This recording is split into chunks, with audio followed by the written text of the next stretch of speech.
আসসালামু আলাইকুম ওয়া রাহমাতুল্লাহ। মহান আল্লাহ রাব্বুল আলামিনের অশেষ রহমতে আপনারা সবাই ভালো আছেন। প্রিয় দর্শক, আপনি পবিত্র মাহে রমজানের পুরো একটি মাস রোজা রাখার আগে আজকের ভিডিওর এই ইস্তেগফারগুলো পাঠ করে সম্পূর্ণ গুনাহমুক্ত হয়ে যান। তারপরে আপনি পবিত্র মাহে রমজানের সম্পূর্ণ সিয়ামগুলো পালন করুন। দেখুন, একটি ফসলের ক্ষেতে আপনি যদি আগাছা পরিষ্কার না করে যত ভালোই বীজ বপন করুন না কেন, আপনার ফসল কিন্তু তেমন একটা কার্যকরী ফসল হবে না, ভালো ফসল হবে না। কারণ আপনি আগাছা পরিষ্কার না করেই সেটাতে ফসল ফলাতে চেয়েছেন। ঠিক তেমনি ভাবে আপনি যদি সম্পূর্ণ গুনাহমুক্ত না হয়ে গুনাহের সাথে সম্পৃক্ত থেকেই পবিত্র মাহে রমজানের সিয়ামগুলো পালন করেন, তাহলে ঠিক তেমনই হবে। অর্থাৎ আপনার রোজাগুলো তেমন একটা কার্যকর বয়ে আনবে না আপনার আমলনামায়। এজন্যই আমি বলবো, আপনি সম্পূর্ণ গুনাহমুক্ত হয়ে আল্লাহর কাছে কান্নাকাটি করে তওবা ইস্তেগফার করে তারপরে আপনি পবিত্র মাহে রমজানের সিয়ামগুলো পালন করুন। তাহলে ইনশাআল্লাহ আপনার আমলনামায় এই মাহে রমজানের সিয়ামগুলো পালন করার যে সওয়াবগুলো, সেগুলো পাকাপোক্তভাবে লিপিবদ্ধ করা হবে, আল্লাহ তাআলা লিখবেন। তাই প্রিয় দর্শক, আজকের ভিডিওতে আমি আপনাদেরকে 6টি তওবা ও ইস্তেগফার সম্পর্কে বলবো, যেগুলো আপনি পাঠ করলে ইনশাআল্লাহ আমি গ্যারান্টি সহ বলতে পারি আল্লাহ তাআলা চাইলে আপনার গুনাহগুলো মুহূর্তের মধ্যেই মাফ করে দিবেন। কারণ নবীজি সাল্লাল্লাহু আলাইহি ওয়াসাল্লাম বলেন, যে ব্যক্তি বেশি বেশি পরিমাণে তওবা ইস্তেগফার করে, ইস্তেগফারের আমল করে, আল্লাহ তাআলা তার সব গুনাহ ক্ষমা করে দেন। সুবহানাল্লাহ। শুধু কি গুনাহগুলোই ক্ষমা করেন? পেছনে বান্দা অথবা বান্দি যেই গুনাহের কাজগুলো করেছিল সেই গুনাহের সমপরিমাণ নেক আল্লাহ তাআলা তার আমলনামায় দিয়ে দেন। সুবহানাল্লাহ। দেখুন, দুনিয়াতে যদি আপনি কোনো অপরাধ করেন, কোনো খারাপ কাজ করেন, তাহলে কিন্তু আপনাকে পুলিশ ধরবে। তখন আপনি শতবার হাজারবার মাফ চাইলেও কিন্তু তারা আপনাকে ক্ষমা করবেন না, মাফ করবেন না। তারা আপনাকে আপনার অপরাধের জন্য উপযুক্ত শাস্তি দিবেন। কিন্তু আল্লাহ তাআলা বলেছেন, তোমরা আমার কাছে ক্ষমা চাও, আমি তোমাদেরকে ক্ষমা করে দিব। সুবহানাল্লাহ। আল্লাহ তাআলা বলেছেন, তোমরা যদি গুনাহ করে যদি গুনাহের জন্য অনুতপ্ত না হও, গুনাহের জন্য ক্ষমা না চাও, তাহলে আমি তোমাদেরকে শাস্তি দিব, কঠোর শাস্তি। দেখুন প্রিয় দর্শক, আল্লাহ তাআলা কত মহান, আল্লাহ তাআলা কত দয়ালু। আমরা যদি গুনাহ করে ফেলি, তাহলে আল্লাহ তাআলা আমাদের জন্য তওবা ইস্তেগফারের অর্থাৎ আল্লাহ তাআলার কাছে ক্ষমা চাওয়ার ব্যবস্থা করে দিয়েছেন। আর অনেকেই জানেন না তওবা ইস্তেগফার কিভাবে করতে হয় এবং তওবা ইস্তেগফার কি। আর প্রিয় দর্শক, আজকের ভিডিওতে আমি আপনাদেরকে সেই 6টি ইস্তেগফার ও তওবা সম্পর্কে জানিয়ে দিব ইনশাআল্লাহ, যেগুলো পাঠ করলে আল্লাহ তাআলা আপনার সকল গুনাহ ক্ষমা করে দিবেন, আপনার রিজিক বৃদ্ধি করে দিবেন, আপনার ধন সম্পদ বৃদ্ধি করে দিবেন, আপনার ইনকামে হায়াতে বরকত হবে, আপনার দারিদ্রতা দূর হবে, আল্লাহ তাআলা আপনাকে নেক সন্তান দান করবেন এবং আপনার যাবতীয় সকল সমস্যার সমাধান আল্লাহ তাআলা দূর করে দিবেন ইস্তেগফারের আমলের কারণে ইনশাআল্লাহ। প্রিয় দর্শক, 6টি ইস্তেগফারের মধ্যে নম্বর 1, প্রত্যেক ফরজ সালাতের সালাম ফিরিয়ে পড়বেন আস্তাগফিরুল্লাহ, আস্তাগফিরুল্লাহ, আস্তাগফিরুল্লাহ 3 বার পড়বেন। আল্লাহ তাআলা নবী মুহাম্মদ সাল্লাল্লাহু আলাইহি ওয়াসাল্লামকে বলেন, হে নবী, আপনি জানিয়ে দিন আমার যে বান্দা অথবা বান্দিরা গুনাহের কাজ করে লজ্জিত হয়ে আমি মালিকের কাছে তওবা করে, আমি আল্লাহ সব গুনাহ ক্ষমা করে দিই। সুবহানাল্লাহ, আল্লাহু আকবার। প্রিয় নবী সাল্লাল্লাহু আলাইহি ওয়াসাল্লাম বলেন, হে উম্মতেরা শোনো, আমি নবী দৈনিক 70 বারেরও অধিক অথবা 100 বার তওবা ইস্তেগফার করে থাকি।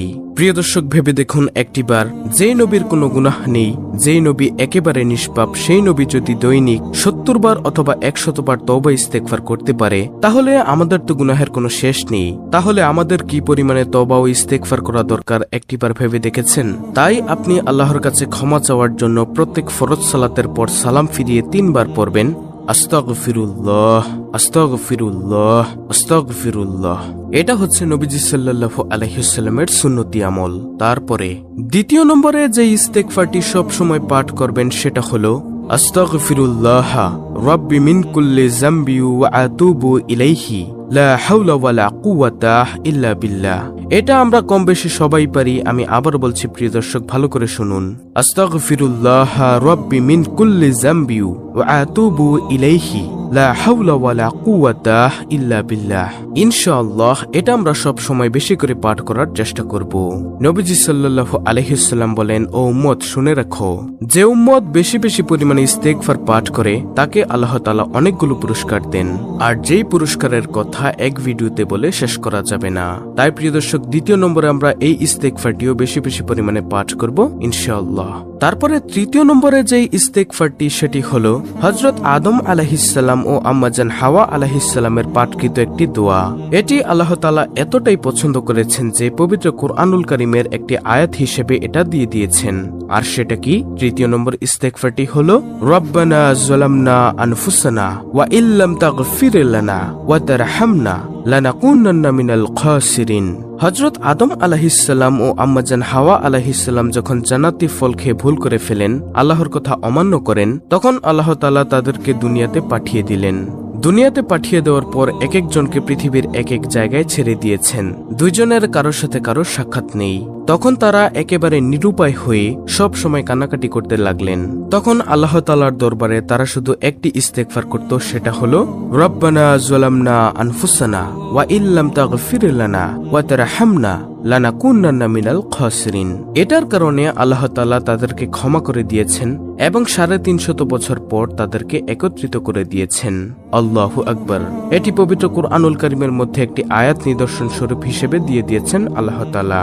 আল্লাহ তাআলার কাছে এটি এতটাই পছন্দ হয়েছে যে আল্লাহ তাআলা আমাদের জন্য এটা দিয়ে দিয়েছেন পবিত্র কুরআনুল কারীমে। তাই আল্লাহর কাছে ক্ষমা পেতে হলে এই ইস্তেগফারটি আমরা প্রতিনিয়ত পাঠ করব ইনশাআল্লাহ। চতুর্থ নম্বরে যে ইস্তেগফারটি সেটি হলো আস্তাগফিরুল্লাহাল্লাযী লা ইলাহা ইল্লা হুয়াল হাইয়ুল কাইয়্যুম ওয়া আতুবু ইলাইহি। আমি আবার বলছি প্রিয় দর্শক, আস্তাগফিরুল্লাহাল্লাযী লা ইলাহা ইল্লা হুয়াল হাইয়ুল কাইয়্যুম ওয়া আতুবু ইলাইহি। অর্থ, আমি আল্লাহর নিকট ক্ষমা প্রার্থনা করছি, যিনি ব্যতীত কোনো উপাস্য নেই, যিনি চিরঞ্জীব ও বিশ্ব চরাচরের ধারক, এবং আমি তার দিকেই ফিরে যাচ্ছি বা তওবা করছি। সুবহানাল্লাহ। প্রিয় দর্শক, বাংলা অর্থ থেকে নিশ্চয়ই বুঝতে পারছেন যে এই ইস্তেগফারটিতে কি বলা হয়েছে। তাহলে এটাও প্রতিনিয়ত পাঠ করবেন ইনশাআল্লাহ। পঞ্চম নম্বর ইস্তেগফারটি হলো রব্বিগফিরলি ওয়া তুব আলাইয়া ইন্নাকা আনতাত তাওয়াবুর রহিম। আমি আবার বলছি, রব্বিগফিরলি ওয়া তুব আলাইয়া ওয়া তুব আলাইয়া ইন্নাকা আনতাত তাওয়াবুর রহিম। অর্থ, হে আমার প্রতিপালক, আমাকে ক্ষমা করো ও আমার তওবা কবুল করো, নিশ্চয়ই তুমি তওবা কবুলকারী ও দয়াবান। সুবহানাল্লাহ। এটাও আমরা প্রতিনিয়ত পাঠ করব ইনশাআল্লাহ পঞ্চম নম্বরে। তারপর প্রিয় দর্শক, 6টি ইস্তেগফারের মধ্যে সর্বশেষ 6 নম্বর ইস্তেগফারটি হলো সাইয়্যিদুল ইস্তেগফার। ক্ষমা প্রার্থনার শ্রেষ্ঠ ইস্তেগফার হচ্ছে সাইয়্যিদুল ইস্তেগফার। কেউ যদি সাইয়্যিদুল ইস্তেগফার সকালবেলা পড়ে সন্ধ্যা হওয়ার আগেই মারা যায়, তবে সে জান্নাতি হবে। আবার যদি কেউ সাইয়্যিদুল ইস্তেগফার সন্ধ্যাবেলা পরে সকাল হওয়ার আগেই মারা যায়, তাহলে সে জান্নাতি হবে। সুবহানাল্লাহ।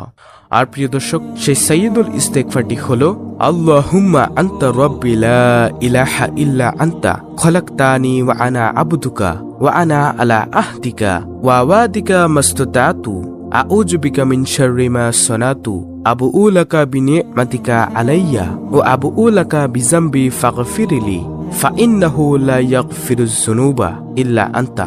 এটি হলো সাইয়্যিদুল ইস্তেগফার।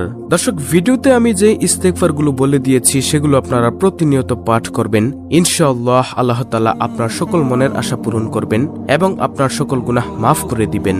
কিন্তু এক্ষেত্রে একটি কথা আছে, আপনাকে তওবার মতো তওবা করতে হবে, সহিহ শুদ্ধভাবে ইস্তেগফার করতে হবে। এক্ষেত্রে আল্লাহ ও বান্দার মধ্যকার বিষয় হলে তওবা শুদ্ধ হওয়ার শর্ত হলো 3টি।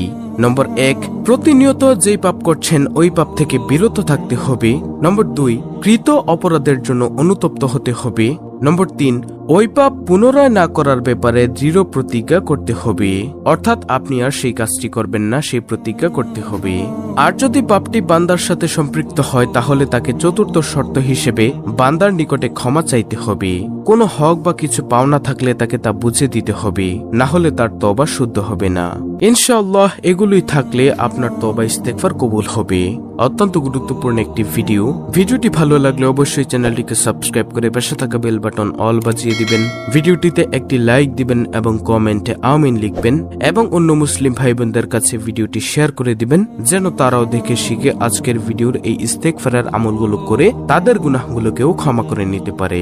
আল্লাহ রাব্বুল আলামিন আমাদের সকলের তওবা ও ইস্তেগফার কবুল করে নিন।